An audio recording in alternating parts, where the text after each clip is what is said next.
Hello everyone, myself Dr. Kshitij Singhal and I am back with next section on propagation effects and their impact on satellite earth links, and we will continue from part 1. Now, rain attenuation.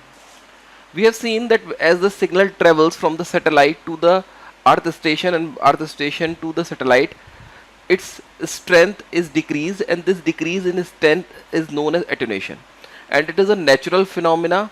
As the signal travels, it loses its strength, and farther it travels, more strength it loses. It is the opposite of, you can say, amplification.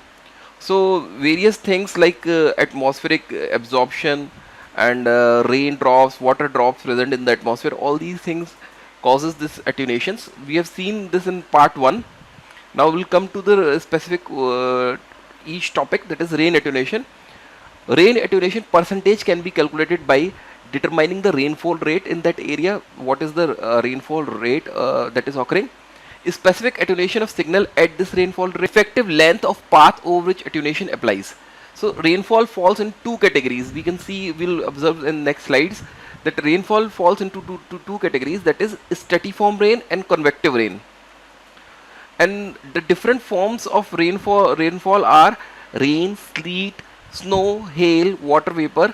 This we can see in this water cycle. The water evaporates from this oceans and all water bodies, and then converts into cloud. Then from cloud to it is again converted into ice, snow, water, sleet, snow, hail, water vapors, and all those things that are the different types of water forms available in the atmosphere.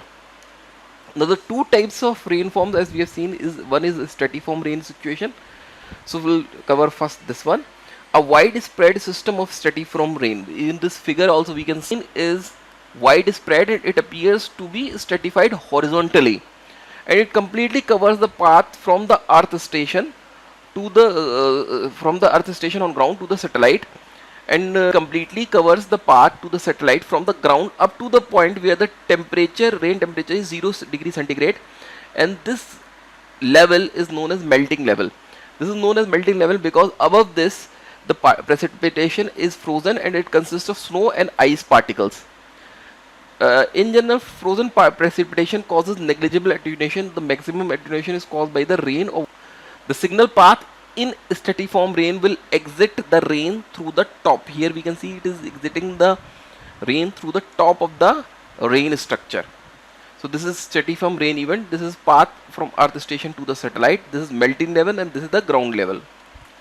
Now this is another type is convective rain situation. In this, a tall column of convective rain enters the satellite to ground path, as it is visible here. This is a tall column. It is not now distributed horizontally, but it is a single column that is standing. And in some cases the storm will be in front of the earth station. In this case it is in front of the earth station. In some cases it can be at the back of the earth station here.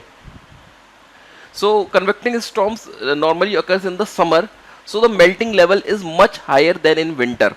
We have seen here the melting level was very low, but in this convective rain situation generally the melting level is very high because it occurs in summers.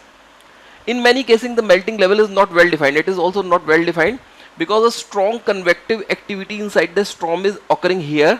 So this will push the liquid level when above the melting level height. So this is not well defined.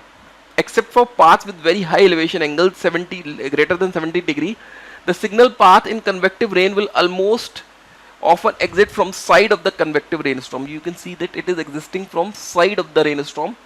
Earlier it was existing from the top of the rainstorm.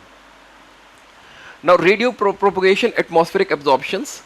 There are two peaks, absorption peaks, that are observed for 90 degree elevation angle. In this you can see this is total zenith attenuation in dB, and this is frequency in gigahertz. Two peaks we can observe at 90 degree elevation. One is are approximately at 22.3 gigahertz, this one, and another one is at 60 gigahertz. The peak at 22.3 gigahertz is due to water vapor, and the K band is due to this is divided into two parts, K upper and K above, Ku and K, and which lies on the both side of this absorption band. And 60 gigahertz resonance band or absorption band is due to oxygen. So this energy absorption is due to the various atmospheric gases that vapors and gases that are present in the atmosphere. Now cloud attenuation. Clouds can be made up of ice crystals or can be water filled. These are the clouds, and these can be made up of crystals, ice crystals, or water vapor filled, and they lie in the path of the Earth station to satellite link. So cloud attenuation is higher if the cloud is water filled in warmer climates and lower elevation angles. Rain propagation and atmospheric attenuation. In general, rain is the main cause of atmospheric attenuation. Hail, ice, and snow have little effect on attenuation because of their low water content. So, total attenuation from rain can be determined by attenuation A is equal to product of alpha into length L in dBs, where alpha is dB per kilometer is called specific attenuation, and L in kilometer is the effective path length of the signal through ionospheric disturbances. Traveling ionospheric disturbances are the clouds of electrons in the ionosphere that provoke radio signal fluctuations. See, ionosphere is the layer of atmosphere that has charged particles or ions in it. So ions are, since they are the charged particles, they can interact with the EM waves and they can cause radio signal fluctuations. So the disturbances of major concern are scintillation and polarization rotation. Scintillations are variations in amplitude. The amplitude of the wave will change. Phase may change. Polarization may change, or angle of arrival of radio waves will be changing. This causes irregularities in it. This is caused by the irregularities in the ionosphere which change over time. The main effect of scintillations is the fading of the signal. The signal strength will reduce. Now these are the types of polarization: linear polarization, circular polarization, and elliptical polarization. In linear polarization, whether horizontal or vertical, the two orthogonal components, that is components of the electric fields, are in phase. The direction of the line in plane depends on the relative amplitudes of the two components. And in circular polarization, the two components are exactly 90 degree out of phase and have exactly the same amplitude.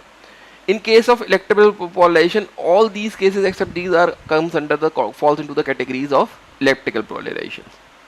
Now we can see here satellite frequently uses vertical polarization and horizontal polarization, one polarization and alternate polarization after that one. This is done to reduce the interference between the adjacent programs. So one uses vertical, the next horizontal, and so on. Polarization, a signal polarization or depolarization. Rain and water content have the maximum effect on signal depolarizations. Since the raindrops are not perfectly spherical, you can see they are generally spheroid in shape or elliptical in shape. So as the polarized wave crosses a raindrop, one component of the wave will encounter less water and the other component will encounter more water. So what happens that they will undergo different type of attenuation and different type of phase shift.